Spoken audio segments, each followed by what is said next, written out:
बिस्मिल्लाहिर्रहमानिर्रहीम। अस्सलामु अलैकुम। प्यारे दोस्तों, जो लोग हज़रत इमाम हुसैन रज़ी अल्लाह ताला अन्हु के मुकाबले में करबला गए और उनके कत्ल में शरीक हुए, उनमें से तकरीबन 6000 कूफी मुख्तार के हाथों मारे गए और दूसरे लोग तरह तरह के आज़ाब में मुब्तला हुए। उलमाए किराम फरमाते हैं कि उनमें से कोई नहीं बचा कि जो आखिरत के आज़ाब से पहले इस दुनिया में सज़ा ना पाई हो। उनमें से कुछ तो बुरी तरह कत्ल किए गए, कुछ अंधे और कोढ़ी हुए और कुछ लोग सख्त किस्म की आफतों में मुब्तला होकर हलाक हुए। हजरत अबू शेख फरमाते हैं कि एक मजलिस में कुछ बैठे हुए आपस में ये बातें कर रहे थे कि हजरत इमाम हुसैन रज़ी अल्लाह ताला अन्हु की कत्ल में जिसने भी किसी तरह की कोई मदद की, वो मरने से पहले किसी न किसी आज़ाब में जरूर मुब्तला हुआ। एक बुढ़ा जो उसी मजलिस में था, उसने कहा, मैंने तो भी मदद की थी मगर मैं किसी आज़ाब में मुब्तला नहीं हुआ। इतना कहने के बाद वो चिराग दुरुस्त करने के लिए खड़ा हुआ तो उसकी आग ने बुढ़े को पकड़ लिया। उसका पूरा बदन जलने लगा। वो आग आग चिल्लाता रहा, यहाँ तक कि दरियाए फुरात में कूद पड़ा, मगर आग बुझी नहीं और वो उसी में जलकर हलाक हो गया। इसी किस्म का एक वाकया इमाम सुद्दी से भी मनकूल है। उन्होंने फरमाया, खुदा की कसम मैंने उसको देखा कि वो इस तरह जल रहा था जैसे कोयला। और इमाम वाक़दी से रिवायत है कि एक शख्स जो लश्कर यजीद के साथ था मगर उसने किसी को कत्ल नहीं किया था, वाक़या करबला के बाद वो अंधा हो गया। उससे उसका वजह पूछा गया तो उसने कहा, मैंने रसूलुल्लाह सल्लल्लाहु अलैहि वसल्लम को ख्वाब में देखा कि वो आस्तीने मुबारक चढ़ाए हुए और हाथ में नंगी तलवार लिए हुए खड़े हैं। हुजूर के सामने एक चमड़ा बिछा हुआ है और 10 कातिलाने हुसैन ज़िबह किए हुए पड़े हैं। जब आपकी निगाह मुझ पर पड़ी तो बहुत लानत मलामत की और खून में डुबाकर एक सलाई मेरी आंखों में फेर दी। उसी वक्त से मैं अंधा हो गया। और हजरत अल्लामा इब्ने हजर मक्की रहमतुल्लाहि ताला अलैह तहरीर फरमाते हैं कि यजीद के लश्कर का वो सिपाही कि जिसने हजरत इमाम हुसैन के सरे मुबारक को अपने घोड़े की गर्दन में लटकाया था, कुछ दिनों के बाद लोगों ने देखा कि उसका चेहरा बहुत ज्यादा काला हो गया है। तो उससे पूछा कि तेरा चेहरा तो बहुत ज्यादा खूबसूरत था, फिर इतना ज्यादा काला कैसे हो गया है? उसने कहा कि जिस रोज मैंने हजरत इमाम हुसैन के सर को अपने घोड़े की गर्दन में लटकाया, उसी रोज से हर रात को 2 आदमी मेरे पास आते हैं और मुझे पकड़कर ऐसी जगह पर ले जाते हैं जहां बहुत सी आग होती है। मुझे मुंह के बल में उस आग में डालकर निकालते हैं। इस वजह से मेरा मुंह इतना ज्यादा काला हो गया है। रावी का बयान है कि वो शख्स बहुत बुरी मौत मरा। अल्लामा बारजी हजरत मंसूर से रिवायत है कि उन्होंने मुल्क शाम में एक ऐसे शख्स को देखा जिसका मुंह सूअर जैसा था। उन्होंने उससे उसकी वजह पूछी तो उसने बताया कि वो रोजाना हजरत अली रजी अल्लाह ताला अन्हु पर 1000 मरतबा और जुमा के दिन 4000 मरतबा उन पर और उनकी औलाद पर लानत भेजा करता था। तो एक रात उसने ख्वाब में रसूलुल्लाह सल्लल्लाहु ताला अलैहि वसल्लम को देखा और उसने लंबा ख्वाब बयान किया। उसमें एक बात यह भी थी कि हजरत इमाम हुसैन रजी अल्लाह ताला अन्हु उसके लानत भेजने की हुजूर की खिदमत में शिकायत की तो आपने उस पर लानत फरमाई और उसके मुंह पर थूक दिया तो उसका मुंह सूअर यानी खिंजीर जैसा हो गया और वो लोगों के लिए नसीहत बन गया। और अल्लामा इब्ने हजर मक्की रहमतुल्लाहि ताला अलैह नकल फरमाते हैं कि एक बूढ़े ने बयान किया कि मैंने हुजूर सल्लल्लाहु ताला अलैहि वसल्लम को ख्वाब में देखा कि आपके सामने एक तश्त रखा हुआ है जो खून से भरा हुआ है। लोग आपके सामने लाए जा रहे हैं और उस खून से उनकी आंखों में लगा रहे हैं, यहाँ तक कि मैं भी हाजिर किया गया। तो मैंने अर्ज किया, या रसूलुल्लाह सल्लल्लाहु ताला अलैहि वसल्लम, मैं उनके मुकाबले में नहीं था। हुजूर ने फरमाया, तो उसकी तमन्ना तो रखता था। फिर आपने मेरी तरफ उंगली से इशारा फरमाया तो उस वक्त से मैं अंधा हो गया।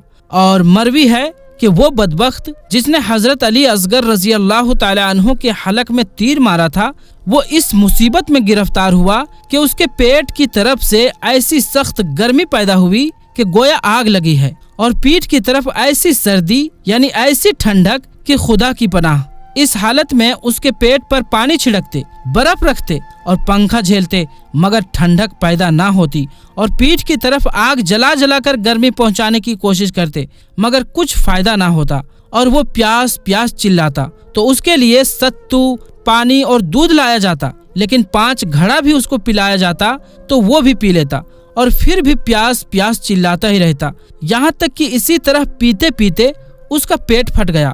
اور حضرت علامہ جلال الدین سیوطی رحمۃ اللہ تعالی علیہ محاضرت و محاورات میں تحریر فرماتے ہیں کہ کوفہ میں چیچک کی بیماری 1 سال ایسی ہوئی کہ جو لوگ حضرت امام حسین رضی اللہ تعالی عنہ کو قتل کرنے کے لیے گئے تھے، 1500 اولاد ان کی چیچک سے اندھی ہو گئی۔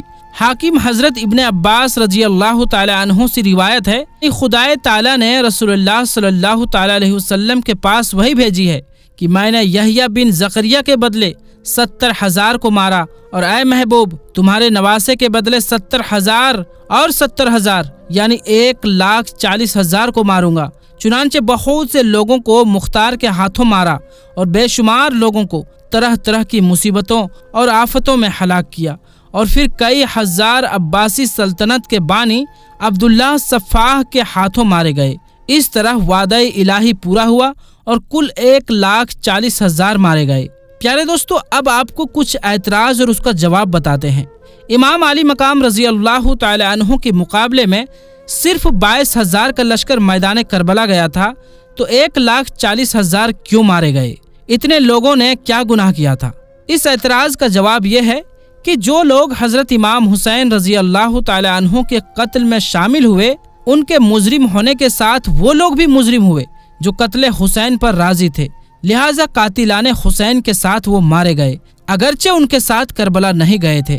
ابو داؤد شریف کی حدیث ہے کہ سرکار اقدس صلی اللہ تعالی علیہ وآلہ وسلم نے فرمایا، یعنی جب کسی جگہ کوئی گناہ کیا جائے تو جو شخص وہاں حاضر ہو مگر اسے برا سمجھتا ہو تو وہ اس آدمی کے جیسا ہے جو وہاں موجود نہیں، اور جو شخص وہاں موجود نہ ہو لیکن اس پر راضی ہو تو وہ اس آدمی کے جیسا ہے جو وہاں موجود ہو۔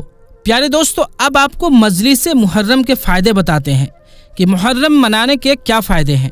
مجالس محرم سے کئی فائدے حاصل ہوتے ہیں۔ پہلا یہ کہ حدیث شریف میں ہے، صالحین کے ذکر کے وقت رحمت الہی کا نزول ہوتا ہے، اور خلفائے راشدین اور امامین کریمین حضرت حسن و حسین رضی اللہ تعالی عنہم جو صالحین کے امام و پیشوا ہیں، ان کے ذکر کے وقت تو کثیر رحمتیں نازل ہوں گی، جن سے ان مجلسوں میں شرکت کرنے والے خاص طور پر فیضیاب ہوتے ہیں۔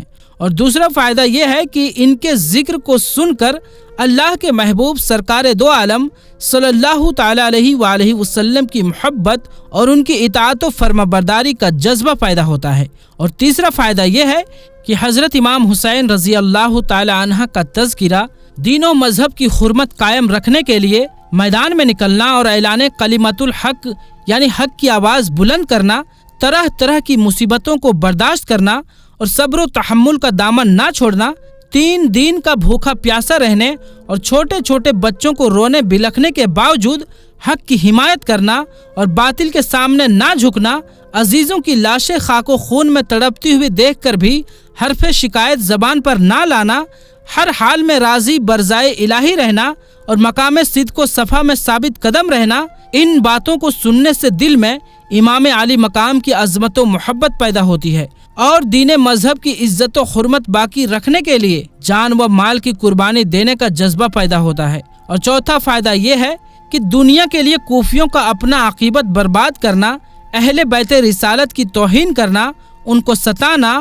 اور ایذا پہنچانا، پھر طرح طرح کی آفتوں اور مصیبتوں میں مبتلا ہونا اور قتل حسین کے بدلے 1,40,000 کا مارا جانا، ان باتوں کے سننے سے عبرت و نصیحت حاصل ہوتی ہے اور اللہ والوں کی شان میں گستاخی و بے ادبی کرنے سے بچنے کی توفیق ہوتی ہے۔ اور پانچواں فائدہ یہ بھی ہے کہ عشرائے محرم میں امام سے جھوٹی محبت کا دعویٰ رکھنے والوں نے جو طرح طرح کی خرافات اور ناجائز باتیں رائج کر رکھی ہے، مجلسوں کی برکت سے لوگ ان میں شامل ہونے سے بچ جاتے ہیں۔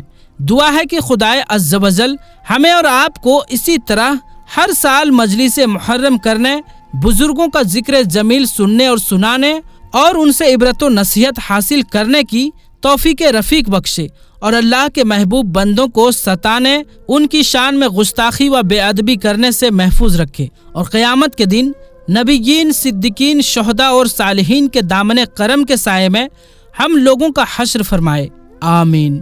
تو دوستو، آج کی اس ویڈیو میں بس اتنا ہی۔